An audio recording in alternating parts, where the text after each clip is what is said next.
So, yeah, I guess I'll just tell you my train of thought behind the types of questions that I was asking, and then I can just dive right into them.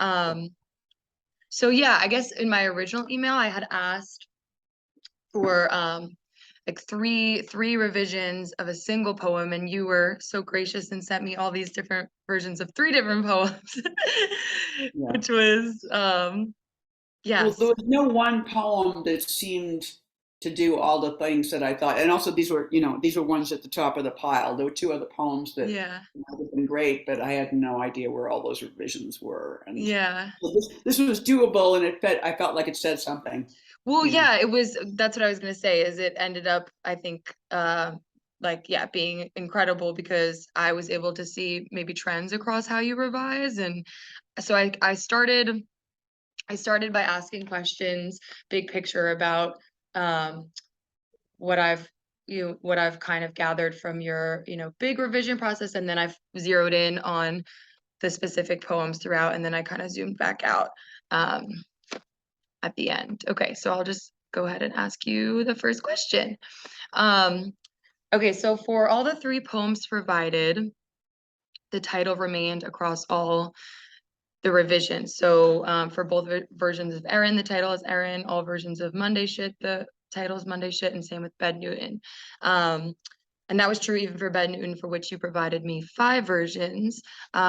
Do you usually know a poem's title at the beginning of your process, or how do you think about titles in revision?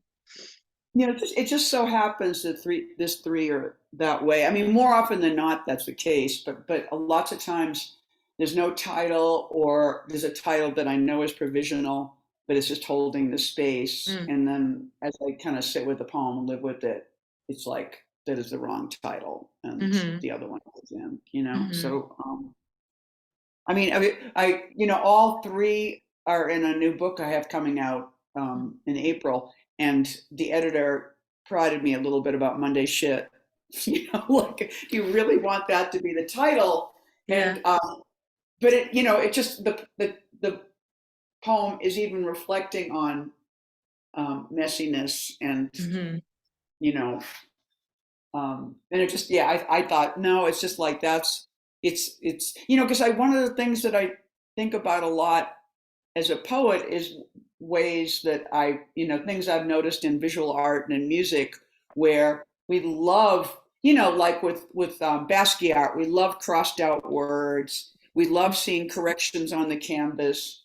In music, since I was a kid, hearing artists be in the studio and stumbling and leaving that in, or talking to other people in the studio and just creating like a making space. And I feel like that's something that increasingly, when it's, I think it's interesting. I like to allow hmm that in my work. So Monday Shiz, I thought, no, that it holds that feeling of in process, hmm especially it's all, it comes right out of a dream. It's like I just literally, well, it was so early after waking that I was still in that dream, and that hmm space was, and I love dreams because I feel like they're the perfect object for poetry, because even as you're notating them, or they're vanishing and changing, and that it seems like it's the essence of poetry in a way, Mm. Do you you know. often wake from a dream and write it down, or A lot, and it's yeah, it's newish, like since, trying to think, the maybe newish, like since the aughts, because I used to have contempt for dreams in art, and yeah, thought, but when I realized that it was this way, that it was this fleeting object, it seemed exciting. And so my journals are filled with, going right into, sometimes it's in prose, just saying exactly where I just was, and I hmm think it's so interesting. And because I'll be flicking through my own journal and think, where was I? What was that? And then realize it's a dream. yeah, And I'm working on a novel, and I'm hoping to drop some of those in there too, and make it be part hmm of the space. So hmm yeah, dreams are really. I mean, it comes. You know how dream it comes and goes, but you remember them, hmm hmm and then that world is closed off for a while, and then it's open. So I think there's always a celebratory feeling for me when I woke up and I was like, whoa, Can you know. remember, capture it. Yeah. Yeah, and I'm also curious, like you said, the editor prided you in the title. Has there been instances where yeah, there was maybe some pushback on a title and then you decided to change it Yes, in this yes, book? but I've also changed it back. It's really funny. Yeah. There's another poem in this same manuscript that is now called Jihad, and when I was asked to like submit a poem for an institution that I think the Poetry Project, they were doing something called, I don't think what they were calling it, Party House or something, but they were doing like um, a blog or a site or something where people were just recording poems, and it was temporary and stuff. And so they asked me for a poem, and I gave them this poem, and they loved the poem, but they were like, that Oh. title, that they felt like people might be offended, and that as Mm-hmm. a non-Muslim white person, was I allowed to say Right. jihad? And I had just been reading this really interesting novel about a Palestinian guy and an Israeli guy.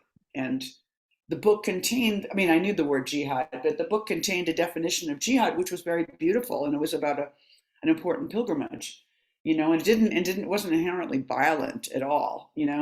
And so it worked for me for the poem, but I love the people at the Poetry Project and the people that asked me to change it. I thought, Wolf, let's call it Wolf. Mm-hmm. And so for their purposes, it was called Wolf. And and then as I approached the manuscript, I have a good friend who's Palestinian, and I wrote him and I said, what do you think about, me, this white person, using jihad? He said, I think it's a very beautiful word. Mm-hmm. And I think it's become, usage has made it become this other thing, but it's like, I don't know. He said, for me, I think, so I thought, fine, because I mean, it's funny because I'm anticipating, of course, when the book comes out, I have no idea how How it'll that be and received. Yeah. yeah, I mean, there's another poem, one of the poems I thought about giving you, a big part of the revision was about, God, I was lying on the couch, and the narrator was on the couch in the poem, and I called the couch, you dirty slave. Mm. And the editor was like, I don't know if you can say that. And I thought about it, and I went, and I'm in a reading group right now that calls itself an anti-racist reading group, and brought it to the group. The group was mixed because in context it was clear, and I even talked about it a little bit in the poem, but not in a deep way. And the group, so I came away from the group and I thought, I'm going to change it. So I changed it, and then a little time passed, and then again I looked at the poem, and I just thought, yeah, but I feel like I've taken out the danger. Like I was a person saying something somewhat fucked up Mm-hmm. without thinking about it. And then I thought about it, and it was just a moment in the poem. It wasn't a big moment. And I just thought, no, I think I'm going to live with the danger. And if people are offended by this, I'm willing to have the conversation, you know? Yeah. Yeah. So that But was a different kind of editing. But it was literal. I've never done that before in a poem. I literally made a different kind of move, and it worked. But I felt like the poem was a little duller for it, you know, because I without did it. slip, yeah, because I slipped into Yeah. to a terrain that was potentially fucked up. Mm-hmm. That was part of the poem, Right. Yeah, maybe revising towards the danger is the interest of it or something. you know. Yeah. That's So very interesting. Yeah, I'm curious about um yeah, how much give and take there is about like other people's opinions or feedback and it's rare. It's pretty rare. I mean, what yeah. I love about poetry is it is the terrain where, especially after a certain point in my career, people virtually let me do anything. I mean, I can't believe, like, I published poems in New York. I can't believe they let me say and do that. And Mm-hmm. what's really interesting is that that's not the case in prose, both for the New Yorker and everywhere else. Like, my thing is that prose is empire, and people do not want prose to change. It's sort of like there's avant-garde prose. Did the light just change? Yeah, It's very weird. it genuinely, yeah, it looks like a an orb. One of my light bulbs just kind of went into. I can unplug that light, but it might be too dark. Let me see. Okay, let's see. Let's see. It's not That's bad. good. Yeah, It's a that's little good. hard for reading, but let's see if I can unhook the front one. It's too hot. Yeah, it's too hot. Let's just go with it and see how. Okay. Yeah. Okay. Okay, so my second question is about a revision that you made in Monday shit. So there were a couple instances where you either added or got rid of some articles. So one example is in the sixth stanza, you change that to the store, that store where the women becomes the store where the women. Yeah. Um, you also added on the second page, you wrote in that over and everyone knows me or something, which becomes an Right. everyone that knows me or something. And there were other instances as well, but those are just some examples. So I'm curious about yeah, what your train Sure. of thought in relation to articles is in those instances. Yeah. Well, they're different. I mean, I think that it's like, especially with the content being this dream state that I was trying to perpetuate, it's like the difference between what was the first one again? It was in the 16th. 1, 2, 3, 4. You write the over that store The where the store or women. that store. Yeah, I mean, like that is so other and declamatory, and it's sort of like, it's like proving and pointing, and wanting to. It seems to me it's sort of like the emphasis is always wanting the reader to believe or see or something, whereas the seems so much more.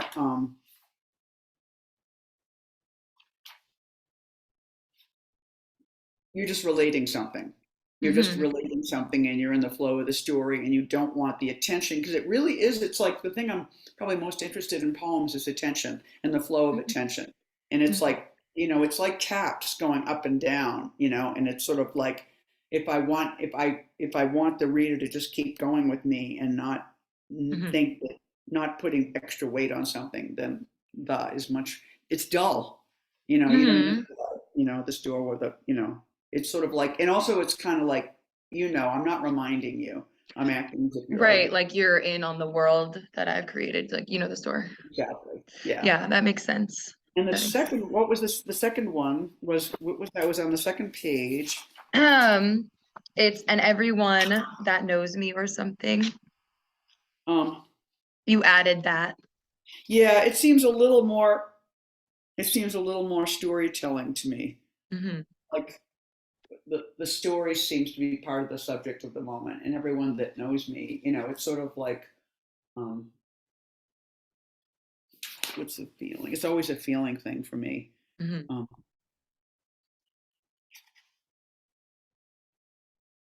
yeah, it's a little less familiar, and I wanted that to shift in that moment. Mm-hmm. Mm-hmm. So it's again, I always the greatest thing I ever heard about poetry is this John Ashbery line where he says he likes the reader to feel like they're in the same room with. He likes to write as if the reader were in the same room, and I mean he really means it at the level of detail where I would start referring to the tiny growl my dog is making as if you were here. Mm-hmm. He's like, yeah, I wonder why she's doing that too, as Mm-hmm. opposed to, and I wonder why she's growling too. Like, yeah, that kind Mm-hmm. of intimacy is really important to me. And it Yeah. just it really, for me, I think it arrives at the level of articles. Mm-hmm. Yeah. Yeah, it's interesting. It was I just noticed, yeah, places where you added and took out, and I think your answer about tension probably speaks to, yeah, there was no like Not, consistent not, not tension, but attention. attention, Yeah. yeah. Okay. I was also interested about the children or kids that appear in Monday Shit. Yeah. So they first show up Right. On the first on page. the first page, um, and you change And in I the think final version. I will say, Yeah. um,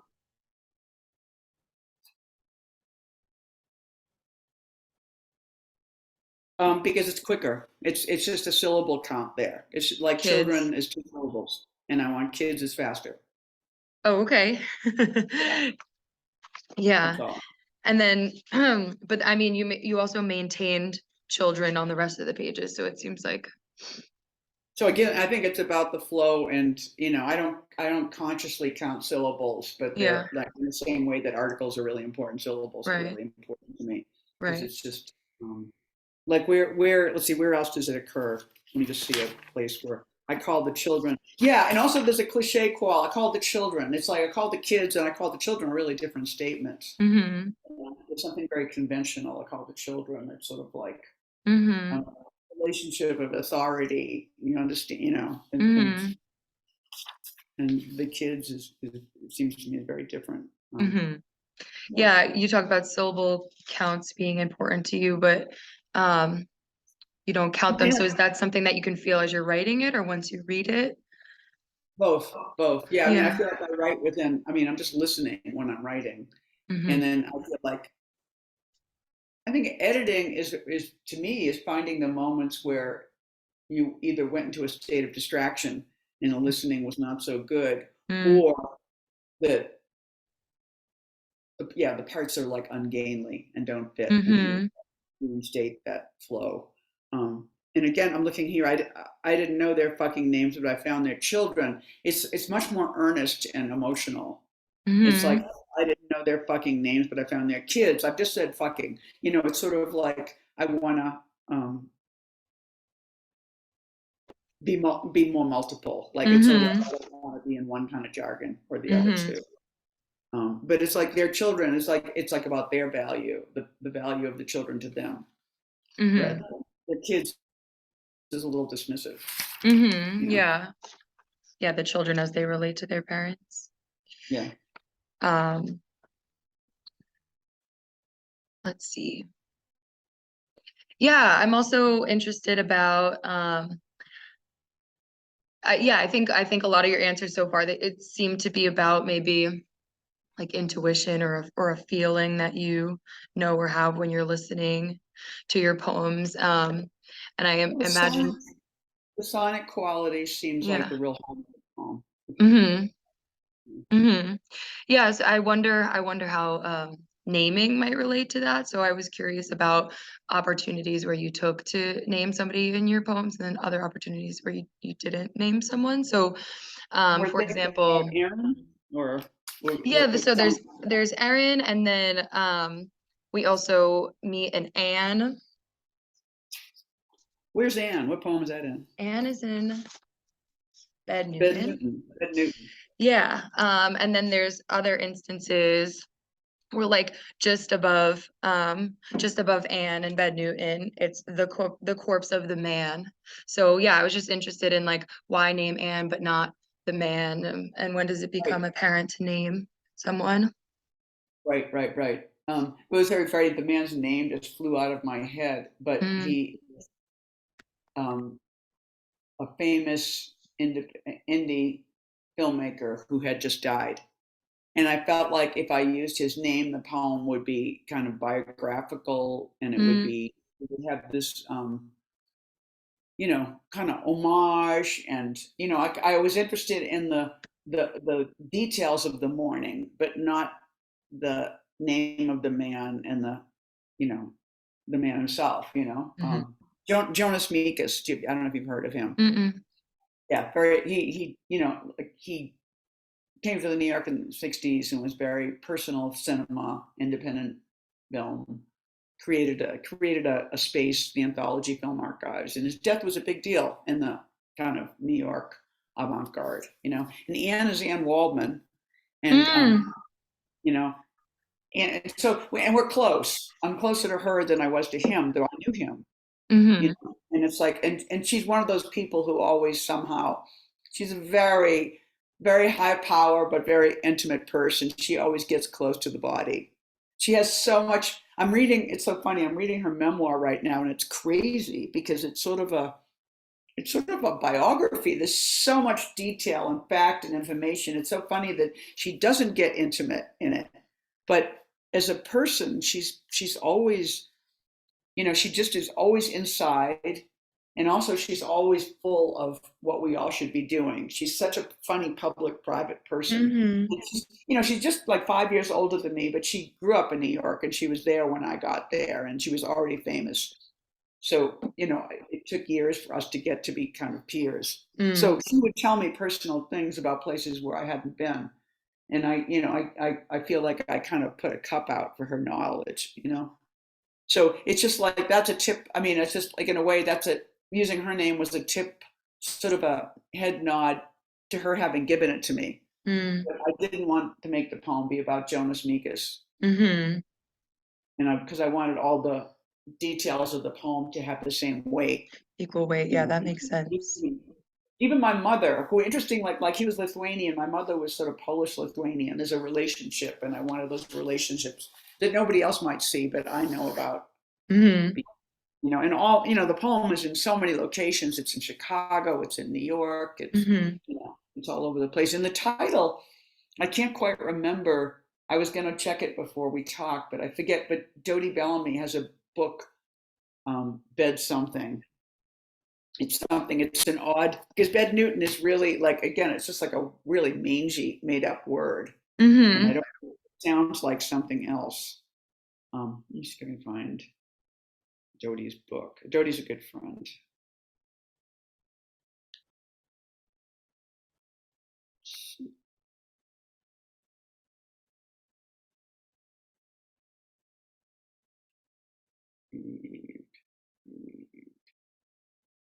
Sick.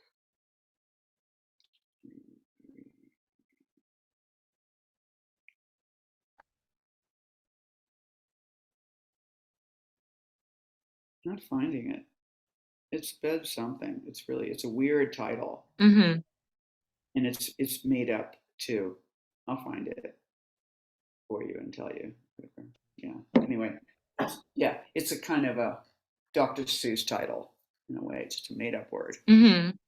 Yeah, I'm really interested in the Anne being um Anne Waldman. She gets an E in one of the versions. Oh, is it spelled several ways? Mm-hmm. Yeah, and her name is spelled with an E, E. right? Is it? We probably caught that. I would want right. We probably caught that in the book. I hope Oh, okay. Yeah. Yeah. that would be a book. Yeah. Yeah, I was interested in that. Yeah, in one version she gets an E and then I think it's back to Anne Yeah. without the E, but yeah, that's very interesting. Yeah, so maybe names at certain points. Where is it? Where is it? Do you know where they are? Yeah, so there's only one version that has the E. It should be the final, I hope. Um, Oh, and Joan is Joan Mitchell. mm, Because I went to Chicago, I was writing a piece about, I mean, that's part of it too. I do a lot of different kinds of writing. And so I'm always on the way to some kind of writing project. And poetry is always where it leaks. You know what I mean? Like it's sort yeah. of like a date, like somebody who comes with me all the time. And so a lot of, I interpreted this version to be this like the second version, which one? the one with the E. And It has a lot of what was like it? File? Do you remember? It was 4, 3. They were kind of messed up. this was the one that didn't have a number on it, but it wasn't labeled final. Yeah. Um Oh, maybe there was one that was a PDF. mm-hmm. Yeah. I don't know. Yeah. Maybe that's not. I can Yeah. look for it. Maybe that's not that Um important. well, that's definitely a good bit of information to know. Okay, just a couple more questions here. So you use abbreviations. So you add the abbreviation YR, you're to the final version of Erin. I also noticed that what starts as couldn't on page 2 of Bed Newton becomes, it loses the vowels. Uh-huh. So why, or actually no, it starts as couldn't and then evolves into wouldn't without the vowels. So Right. why use those abbreviations? And I guess in those moments and not others. Well, I think in Aaron, I mean, I'm adding the word, right? The word Mm-hmm. wasn't there. So you're, and I mean, and I'm adding it because I'm not sure. It seems clear to me that if the poem started using seasons as closer, um, a person would know what I meant, but I thought there was the danger of it being read as closer, Mm. and the poem would just go begin on the wrong meaning. Oh, okay, And so yeah. I put the "you're" in to locate it, to make it specific. But I think it was like it was such I think that I just wanted to make it minimal. It was just like it was almost like it was just like it was almost like punctuation. Like what I like about words that don't have vowels is that they are really instrumental in Mm-hmm. a way. It's sort of like, because I think so much of poetry is vowels and the music and the song. And even though obviously when you read it out loud, you just read it the same way. But on the page, I like that sense of well, I like all kinds of things that can happen on the page that change the way the surface looks. Mm-hmm. Like in Monday shit, that was a typo, but it felt like part of the mess of what I was doing, and I wanted to hold that keep that on the surface, like a Mm-hmm. dirty glass, And Mm-hmm. so it's just a signal to like how the poet's feeling, I think. But in which poem we the other So on the part, the second other. page of Bed Newton, the second stanza there, you um, wouldn't catch men. It's line 49.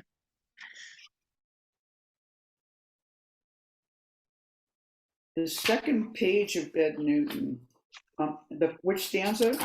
I have likely known that you wouldn't catch. And did it change? Yeah, so if it Let began me as see. couldn't, Oh, right. then Oh, became yeah, wouldn't. that just seems obtuse. Like wouldn't feels knowing and internal, where couldn't catch. It just seems like the wrong. It seems like bad writing. It seems like the wrong word choice. Mm-hmm. Literally, you couldn't catch men. It's just like it feels very external as a statement, as opposed to like you wouldn't seems like authoritative and knowing. It's just so they Mm-hmm. seem very different. Like couldn't sort of makes it be about the world in which you want to catch men, you know, as opposed to knowing something about men. So just again, it just seems like I think it's awkward. I just think it's awkward. It's bad word. Awkward, yeah. Is your did you hear that is your audio okay? Yeah. Okay. There was like some sort of crinkling noise over you when you were talking, Oh, but it was paper rattling. oh, okay.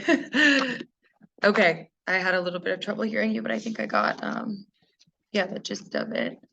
Yeah, that's interesting what you said about Erin, because I think sometimes like the queering of language, or maybe something being misread or interpreted as a different word, like that could work to the benefit of the poem, but in this case you needed it to be specified.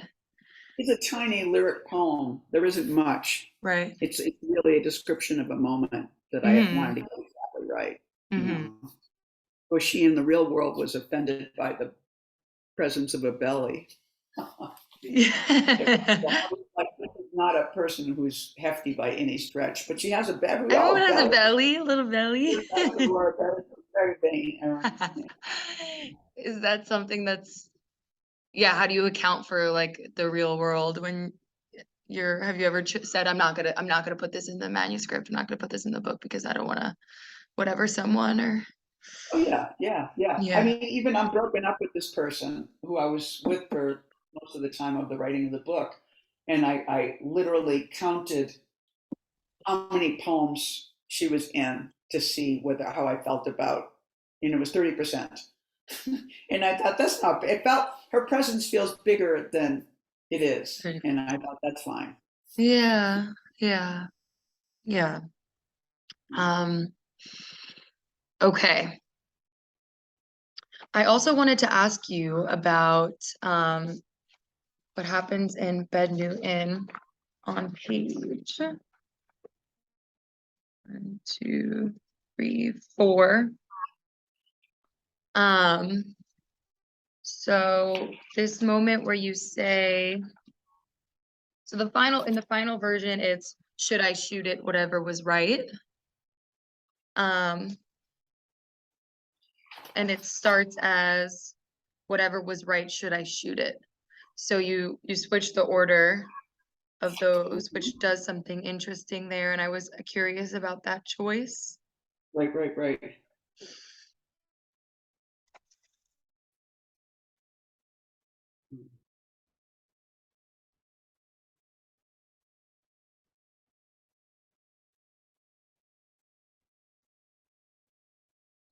Yeah, it kind of made the whatever was right read like an aside. Yeah, I feel like which does the original or The the edit? final, Yeah.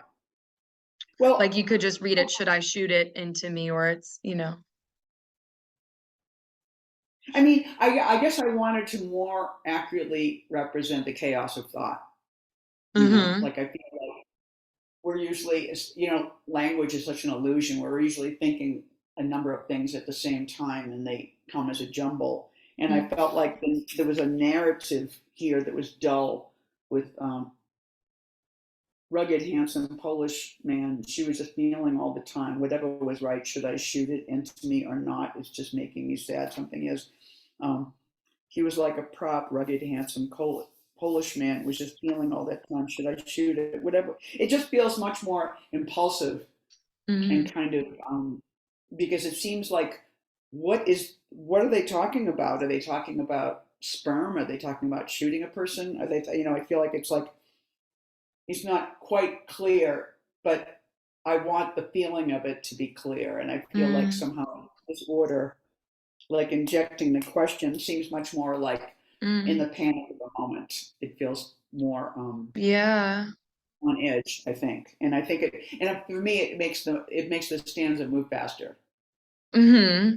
Yeah, I agree. And um the injecting the question kind of models the whatever is the it shot into me. Like it does mirror the that sort of abrupt feeling. Because Um it's like by the end of the stanza, it's clear the person is trying to is searching out their feelings. They don't really understand them.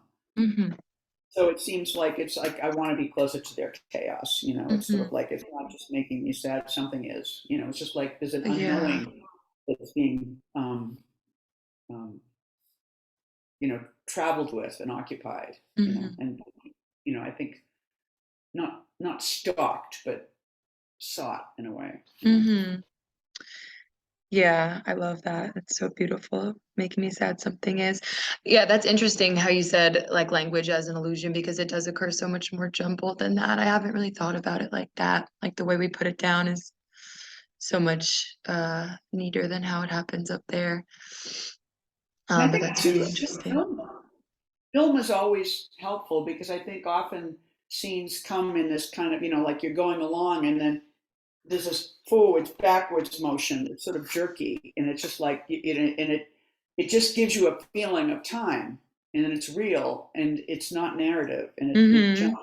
And I think I've learned a lot from watching film because I Mm-hmm. feel like we can do those things in poems. Mm-hmm. Yeah. I've thought like I wish I had a little courtroom like type reporter in my head that could just sort of like transcribe my thoughts and like hand them to me at the end of the day. Uh-huh. Yeah, yeah. Like I see a little lady up there. Um, okay. Um, okay, I just have a couple more questions. So, you revised towards the existence of multiple voices. So in Bed Newton, line 20, um, she Okay, said the that dead sounds look familiar. young. Oh yeah. So you use the word said to indicate what someone else is saying, right? And then in Monday shit, you do something a little bit different. You say in line 19. No, because we're moving. That's what I interpret to be another voice or another speaker in the poem, right? But in that moment, it's not Wait, necessary to say said. I didn't get there. Oh, sorry. Like that. Yeah, okay, I'm there. Yeah, go ahead. Okay. Yeah. Yeah, so I just thought that was interesting. I mean, I felt it in the poem, like it didn't need to be said, but then I wondered about, yeah, that decision to say said in an instance like that stanza in Bed Newton, and then um have it not be necessary in that instance of Monday shit. Remind me again, Bed Newton, where's the said? It's In on Bed page, Newton, it's the on one, the two, first three, page, four, yeah. fifth stanza down on the first page. Oh, right. So, yeah. Well, I guess it's part of the thing too of I want to give her credit. I want to, I mean, not in a literal sense, but it's sort of like, um,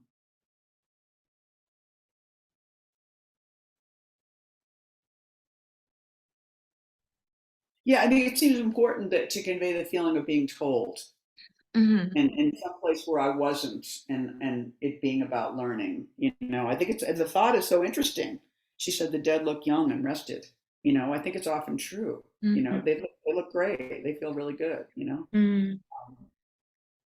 and this yeah, and I just yeah, they're very different moments. There's you know, I just feel like asking yeah, I wanted to. It's an interaction.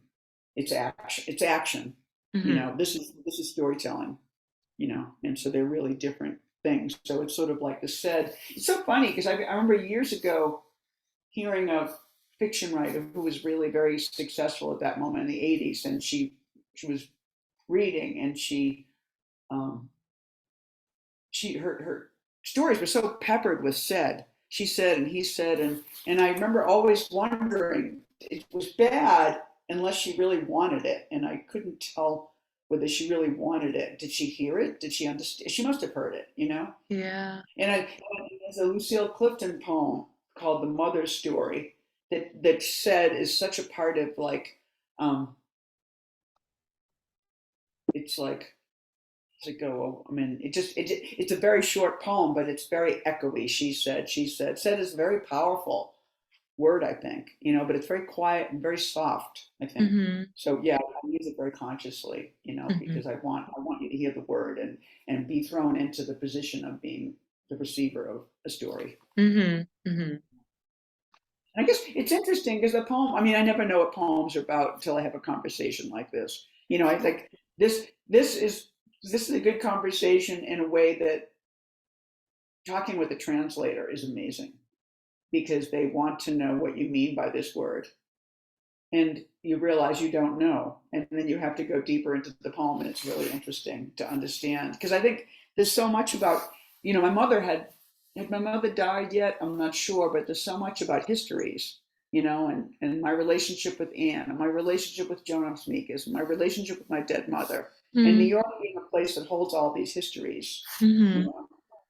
And so, like Bed Newton sounds like a cookie and a place, you know, and Yeah.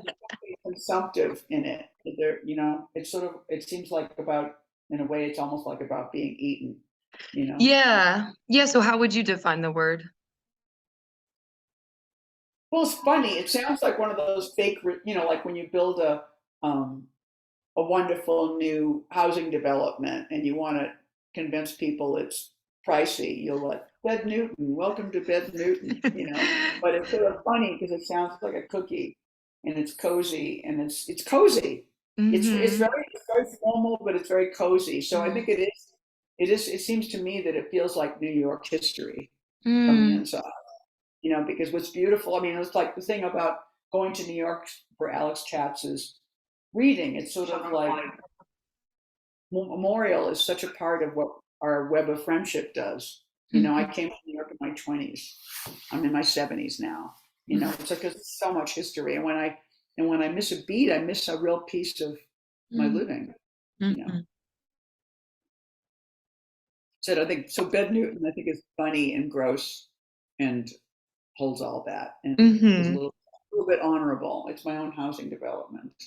Yeah. Where all your friends and histories Mm. come to live. It's wonderful. Okay. Yeah, for most of these poems, it seemed to be, or most of the versions rather, it seemed to be like very minor changes, like crossing out one word here, adding an article there, which I pointed out. So I guess what I've gleaned from that is your process of revision, from what I can tell, seems to be more like, at least from what I've seen, small scale stuff as opposed to like upheaval of the poem. Is that true or? Yeah, I mean, I think it's very rare that I have a poem that I need to work in some big way. But I think generally the big things are often like I think in Bed Newton, the poem goes on for half a page, and I just cut that out. It was clear Mm-hmm. that the part about she wanted a son was Mm-hmm. was a, and that was and actually that was the biggest hardest part of the revision for me because it was like it was such an easy pat ending that I didn't want you to slide into it. And I had to figure out how to slow down and how to make it more awkward and make it because I really want the line just came to me, but I want it to feel that way for you too. Mm-hmm. And since the poem kept going, um, it wasn't that easy, and I had to make it feel like it was really done then. So it's all like some of the little things feel are really important. They're because what's invisible is like a chunk that was gone. Right. Or sometimes I start a poem later, or I throw out a stanza. It's like I'm mostly interested in pace and the kind of I don't know the proportions of the poem being right. Uh-huh. It's like, I only want the experience of the poem. I don't want you to be rhetorically led in and help Mm-hmm. and Mm-hmm. let out politely. I want you to really feel it as real as I do, though I'm constructing a real feeling. Yeah. Well, You it's know? like the Ashbury thing you said, like making it as intimate, like they're in the room with you. And your poems do very much so feel that way. Yeah. Um, I mean, I think it's sort of like sometimes while we're having this conversation, I feel like it's somehow I'm often seen as a poet whose poems are simple and easy, and I hope they are, but it's not because they come that way or feel that way. yeah. It's Wow, like yeah. it's like being cool. You want it's there's a lot of work to being Right. cool, Oh, you it's know? so much work. And I think maybe that's like a comment that refers to like somebody who maybe doesn't know much about poetry or is interested in poetry could read your poem and, you know, maybe relate to it or connect with it or have a way in. So I think maybe that's what the simple and easy comes from. But it's yeah, obviously Mm. earned, which, I was able to truly see through these revisions. Also, Um, also that I think there's to me to my mind there's two kinds of poets. There's poets who write a lot, and there's poets who don't write much. And the poets who don't write much have to fix all the poems.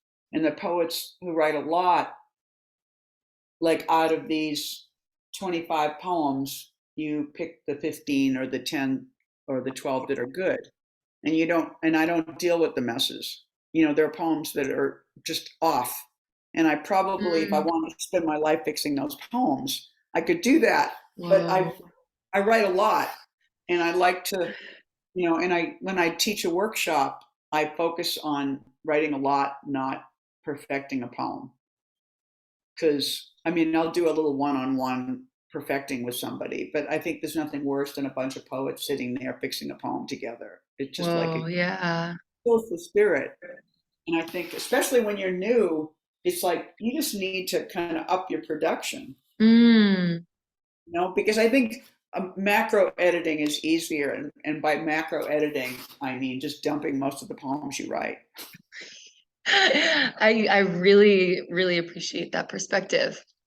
Um, because I mean, for me, the reason that I, originally had reached out to you is because we had an assignment for a revision class. And so the whole idea of the class was we all outsource to touch base with different writers and then come together and say, this is their revision attitude, this is their revision, approach or whatever. And that was one that we didn't really talk about. Yeah, it's like less revision on the small scale and revision by way of just producing more. And I mean, for me, like the production is like the fun part, right? And the revision's kind of like, so that's why it's, helpful to like learn from somebody about how they can approach revision. So it seems like less of like a job, to do. So Right. yeah. Yeah.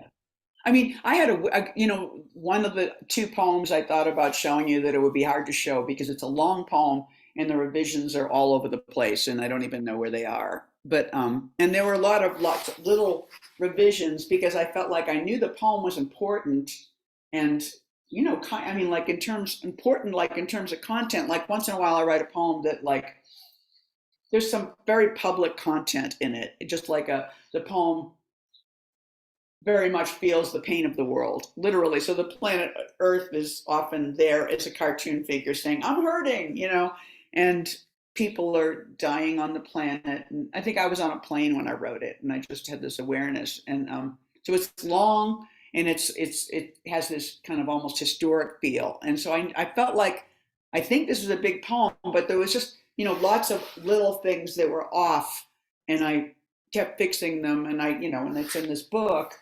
And then I've read it a few times and I felt like I didn't know how to read it because I felt like it's so grand and it ends with this breathe, I think it's breathe, 3 words, breathe, present, change, and it's like, whoa, and so every time I've read it, sometimes people say, wow, that's an intense poem. But I also feel kind of full of shit and like that I'm reading a very grand poem and Eileen's trying to make their grand statement and Yeah. oh, you know. And at this Alex Katz reading in New York, they were very clear that we only had 10 minutes to read. And there were 4 poets, there were 2 panels. It was going to be a long afternoon. And the first person who got up went on way too long. And it was the painter's son. So he gets to do that, and so I had already decided, like I had written a little poem for Alex Katz that I had given him, and it was very beautiful. I mean, it was like I saw work of his like a year and a half ago, and I was so moved, and I wrote a poem right in front of it, and I mailed it to him, and he wrote me this note that was so incredible. It was like it's over my desk, and it was like, because he was a contemporary of Frank O'Hara and John Ashbery and James Mm-hmm. Schuyler. And he said, Mm-hmm. neither Frank nor John nor Jimmy ever wrote me a poem. He Mm-hmm. said, this is amazing. And he said, and it's something like, and I've watched you for years and I so admire your growth. And it was like, and it was really, so I knew that I wanted to read that poem. So I read that poem and it was very short, but I thought, look at the world. It's so fun. Syria, Iran, we're just in such a fucked up place. I want to read a long poem. And so I'm sitting on stage, all the poets are in chairs, and I'm thinking, am I being a jerk? Am I going to just take so long with my Mm-hmm. grand poem? Should I Yeah. read it? And I knew it was the right poem for the day. It really, really was. And I decided that I was going to read it lightly and fast as hell. Mm. And I just got out there and I went, I read the Alex one and I guess they heard it. And then I went, shh, and I just went, and it was really great. It was totally successful. And I realized it was so interesting. I mean, and this is not inside editing, it's outside editing. But I realized the poem had to be heard fast. It was Mm. so weird. It was sort of like all the, like because it was heavy, because it was important, I leaned. I mean, I'm not that poet. I never read slow very often because I feel like it's so like the day was Mm-hmm. incredible. And I was just like, it's why people hate poetry, you know. It's so self-important. But it was really great to read the important grand poem fast. It was a form of it because I thought there's people, there's room, there's time, and there was so that it's so interesting. There's an internal timing to the poem, and then there's an external one. And I felt like the situation made me understand how the two met, and it was really interesting. Mm. Like I learned something about my own work in that Mm-hmm. situation. Mostly by, I think, by having the courage to read it, not, because there's that when the first person is too long, you think, well, maybe I'll just read these short poems. But that wasn't what I wanted to do. Right. So it felt like a kind of a good, surprising triumph. Yeah. Yeah, to learn something about it from Hmm. performing or reading it. That's really Yeah. that's really special. Um, yeah, that's wonderful. There was something else I wanted to ask you and I can't remember now. Oh, do you when you're about to read when you're about to go on and read something, are you often um like do you sit there and make edits before you go on? Is that something that Oh, happens? very rarely. 'Cause, I mean, that's kind of dangerous because I feel like just in terms of conveying the poem, because, it's like sometimes you can't read your own Oh, notes right. and Yeah, handwriting. like, because something changes when you get up in front of people, your Oh, anxiety raises. yeah. It's like the person that made Yeah. notes is a slow person, and the person that reads the poem is a fast person, and they may not understand each other, you know. That's So interesting. I try to not, it's sort of like sometimes it's pretty late edits, and I'm Yeah. just so excited about reading the poem that I can do it, but um, it's pretty loaded. Risky. Yeah. Yeah, it's risky for sure. Yeah. Yeah, I do think that's so well said though, what you said about like the internal rhythm or yeah, internal versus external like time of the poem. Because it's true, like once you bring something to an audience, you can really find something out for better or worse about what is working or not working or what it needs. And yeah, Mm. I think It's a pretty, grand poem is appropriate for a grand time. yes, yes. And I think that it's funny that I've taught in graduate programs, and I don't think I've ever had a sense that people deal with reading as part of practice. Do you know what I mean?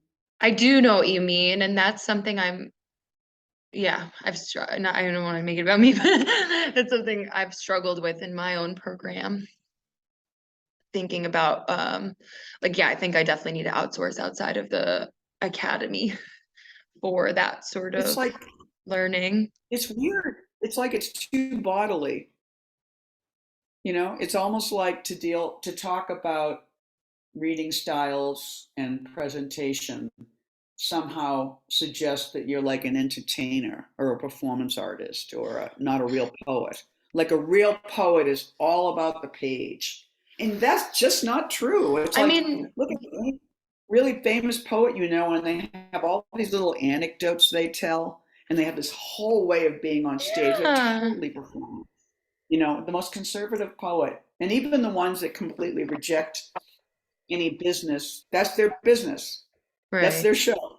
It's like white man art. It's sort of like white men that claim that they don't do gender. And it was like, Yeah, that's how you're you already do it, doing it. you know? Yeah. I mean, there's also Yeah. just so many examples of, yeah, like spoken word poets or poets who, yeah, their performance Yeah. is so integral. If you read, if you just read them, you're shorted of the experience. And I feel like is an example of that. But Anne Waldman, I feel but like what's is an an example of example. that? Anne Waldman, I feel like like seeing her Yeah. read is, part of the experience. Though I love Anne, though I actually also think it's part of the problem because Mm, sometimes she's so much better than her performance sometimes, and she doesn't seem to know. mm, Like she has one book called like Gossamer or something like that. It's a few books back. It's a masterpiece. And she just didn't give it the time or read it. She just read it like in that Anne Waldman style, and yeah. you couldn't even hear it. And it's such a good book. And I just Mm. feel like Anne, just slow down and just read quietly for a year and don't write another book. Yeah. Like, Now you sound like the ones you're talking about. I know. And but it's But also what you were yeah. just saying about slam poets and performance styles and stuff, and you don't really get the poem till they read it.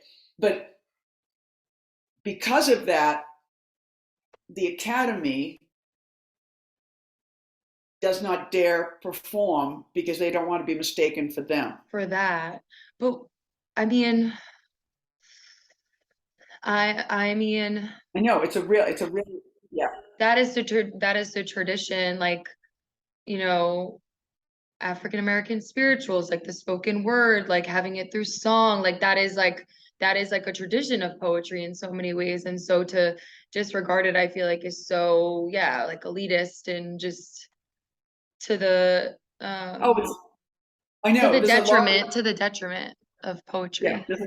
There's a lot of racism in there and a lot of Yeah. classism, and it's Yeah. tricky because there's ways in which I don't really. I mean, there was some really good poets who came out of the slam scene, but I don't like much slam poetry.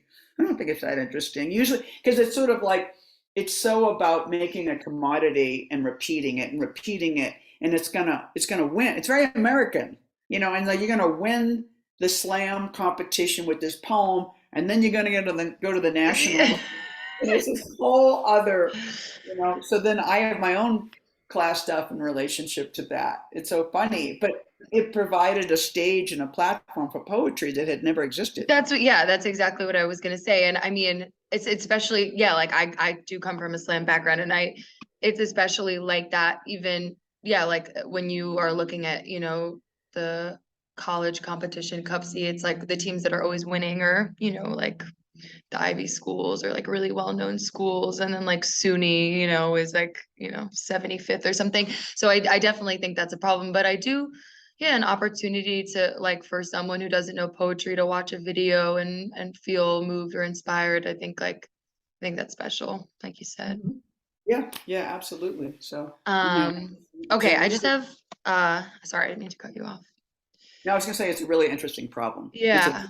It should be in the room in graduate programs. I bring it to that room because that's like, as a poet, that's like half my concern, is like I'm always I wanna be really conscious of that, and when I can feel something in my body, like that is, I wanna live that to its fullest truth. And so like I'm always in between, like trying not to feel stifled and, you know, Uh-huh. contained or whatever. But um I have two more questions for you. So, how many so Monday Shit and Erin, for example, you gave me two versions. Like, were those the only two versions, or are there five before that I didn't see? Well, no, that happened once in a while. That happens, and it's really fun.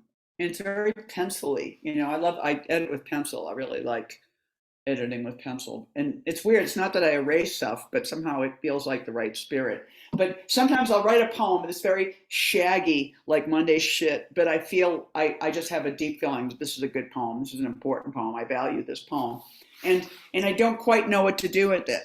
And Hmm. so it sits for like, I don't know, 6 months, a year, 3 months. And then there's some moment when I'm like, maybe it's a reading, or maybe usually it's a reading, and I'm looking at my poems, and suddenly I'm just at the right distance from the poem. Like it's just like, it's so weird, because I think part of the problem with me with editing is like I'll write a poem, and I'll feel the confusion, but I'll feel what's good. But I'm just too, it's I think of the poem as too hot still, like it's molten. It's not, it's just, Mm-hmm. I can't, and I'm not separate from that. Like I'm the same heat as the poem, and I can't see the difference. And it's like a few months later, I look at the poem, and it's just like, and it's like it's a now that like the now might exist today and not tomorrow. It's very like my distance. I feel like I'm at the exact right distance from the poem, and I just go in and can do an edit, and I feel I really trust those edits, and that becomes the poem. And it's like once in a Mm-hmm. while it's that way, and it's like there's a lot of little edits, but it's almost like I know the right surface for the poem now, Mm-hmm. you know, because it is kind of like it's this weird combination of timing and presence, and like where I'm standing in relationship to the poem, and where the dreamer is, and where the narrator is, and where the figures are. Like there's a spatialness that it seems to me that editing is all about, is Like I think of, did you ever hear of a memory house? Mm-mm. It's so great. It's like before there was writing, like in ancient Rome, people gave these long speeches in the Senate. You would give like a 4 hour speech in the Senate. It was crazy from memory, Mm. because there's no writing. And so to be a rhetoric student who was learning to give speeches, they would say that at night you would see rhetoric students walking through this plaza, and the plaza would have columns and arches and all these architectural features that were not used at night. And while the student was writing their speech, they would go to the column and say, the the family supports the building of the state. You know, we must honor the tallness of the, they would literally use the architectural details to write the speech. And then they would walk. And so what they would do would they would compose on architecture. You know what I mean? The writing was a building. And so when they would go in front of the Senate, they would remember the walk, and they would go to the column, and they would go to the arch, and they would recite back, you know. And so I feel like there's something like that intrinsically in writing, where there's a memory of the moment of composition and the way you're seeing the iconography of the poem, that is very precise, and you really want to walk the reader through that. You want them to be on the same walk you were on, and I feel like they're tiny, sometimes they're just tiny edits, but it's sort of like you want all those multiple times to be alive in the poem, you know? And so I feel like what's really cool is sometimes when I sit down sometimes and because some other poems, like this long political poem that I was talking about, maybe there were one or two moments that were like that I could go in, but it was just like the ultimate edit was, I think, was speed. And that's what I never knew, and it was a different thing. But usually it's kind of confirming the present by tiny edits. Mm-hmm. Yeah, and I think you kind of answered this question too earlier when you were talking about, the macro editing by choosing ones that you already kind of have a good feeling about. Yeah, yeah. Okay, my last question is, how has your revision process changed throughout your writing career? Do you revise differently than you did 20 years ago, 40 years ago? And do you have any like general tips, exercises, words on revision? Yeah, yeah. I mean, it hugely, because I think when I came to New York in the 70s, and I was briefly in the graduate program, and I was like, the life choice had happened. I am a poet. I must be a poet. Everything has to be about poetry. And I would sit down at my desk and I would say, I've got to sit here for 5 hours and work on these poems. Mm. And I would do this kind of intense editing, and I would just destroy poems, and I was working so hard, and it was completely wrong. And I think, I don't know if workshops changed that for me, but I started to understand that the great editor is time. Like, the two great editors, one is not having to fix every single poem, fixing the ones that are more there than not, but also just like letting the poem sit, like letting time do a lot of the work, because it's sort of like you are the person that wrote the poem, but you're not yet the person who can edit the poem. Like you have to become other to edit, I think. And I feel like, and that is what I learned from workshops, because in workshops I would look at other people's poems and I was other. So I could look at them and think, oh, it should end here. It's like, oh, that way, it's sort of like, and it was irritating when people would say those things to me about my poems.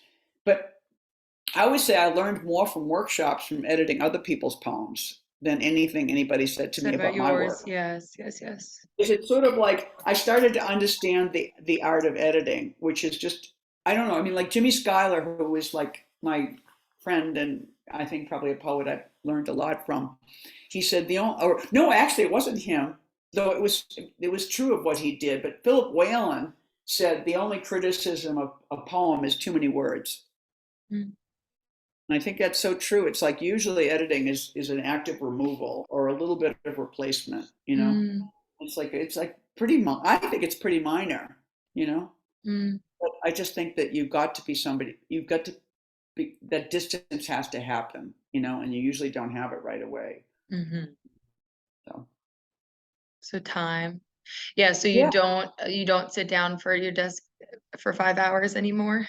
I never do. I know, I never do. I never do. Yeah, it's really, I mean, even for writing a novel, I don't. I think I Yeah. realize I have a short attention span. I'm physically restless. I Yeah. have to, it's like the thing that Jimmy Schuyler said that was so great. He said it's the writing the poem is the easy part. It's the rest of the time that's the problem. You know, and I think that's really true. Like managing the person is the Mm, problem of this poet, I think. mm. You know. Yeah, so what does your writing process look like? Is it like ritualized, or you just kind of get an idea, and when you get an idea and you Yeah, it tends to happen when I'm doing other things. It tends to happen like I'm reading and I Yeah, find of course. Yeah. or somebody says something on the phone and I write it down. Or Hmm. driving, it's like so dangerous. Driving, I feel often very turned on. Yeah. Into, Yeah. Yeah. yeah, it's a very accidental process for me, you know. But Mm, traveling is good. I love being contained by a mm. vehicle and moving forward. Like narrative is taken care of because I'm going someplace, and Yeah. I'm safe and I'm composed and controlled, and I can't do anything else. It's like I Hmm. love, being on a plane or a train is incredible. Right. I often write poems there. Awesome. Yeah. Well, Well, thank you so much. yeah, this is great. Thank you. This is great. I really enjoyed talking to you and Yeah. see things. So, Um, yeah, I was so grateful to have this opportunity. And yeah, I'm not in the revision class anymore, but obviously I, wanted to take the opportunity to just oh, good. learn Oh, from good. So you and the time has passed. It's great that yeah, great. take it into life. Yeah. I'm going to send you that. There's a John Ashbery interview for a zine. It's a very funny, silly interview, but he says a few things about poetry that I think you'll find interesting. One of them being that quote about the person being in the same room. Yeah. Mm. Okay. Well, awesome. Thank you so much. Yeah. How are you spending the rest of your day? Um, well, I want to do a little work, aka writing, and Mm-hmm. then I've got a. I edited this anthology, Pathetic Literature. Mm-hmm. Mm-hmm. So we're going to do a giant event at St. Mark's Church on May 28th. We're going to read the whole book. It's It is really a giant crazy. book. Yeah, it's a giant book. I mean, it would take 20 and a half hours to read it, well, which we're going to do, but that's too long. So we're going to have 5 different stages and Ah, have it like, so it'll be like a some, so people, like like a a festival. happening. Yeah, So like a it's music festival. yeah, yeah. So people will get a roster of where everybody is and what time they're reading, but it's sort of like they can wander around as they like. So we're organizing that. So I have a Zoom meeting this afternoon with the Poetry Ooh, Project to do more planning because it's gonna yeah. be a lot of work. Yeah. That's so exciting though. Be a Yeah. lot of cool people there. Yeah, so are you comfortable with me like transcribing this and potentially trying to get it published somewhere? Oh yeah. No. I love it. I would be sad if you didn't do something with it. So Okay. please, I would Yeah, I do it. will. Does it make sense to wait until after the book's out? This that Um, these poems are from? I don't know. I mean, by the time it is someplace, the book will be out. I think it's like the publishing date is April 18th. Okay. Okay, so I could start trying to get it out. And yeah, I think I would need to provide them with copies of your revisions then, right? I think that would be how it would work if it was a interview about Oh, I revisions, don't know. or I don't Yeah, know. yeah, But either yeah, way, is that yeah. I think the conversation might be the interesting right? part. More so than this. Yeah, because I think we did kind of get away from it a little more than I was expecting, Yeah, but I in mean, a, you're in a welcome good to way. use whatever I sent you, but also Okay. send me your address. We'll send you the book. Thank you. Yeah, because it's sort Thank of like you. you're being a scholar and an academic, so you get a free book. Yay. Okay, well, Journalist. thank you so much. Seriously, this is a really, really exciting opportunity. So, Good. It was a great way to start my day. So, yay. yeah. Okay, well, take care. Okay, ciao. Bye. Thank you.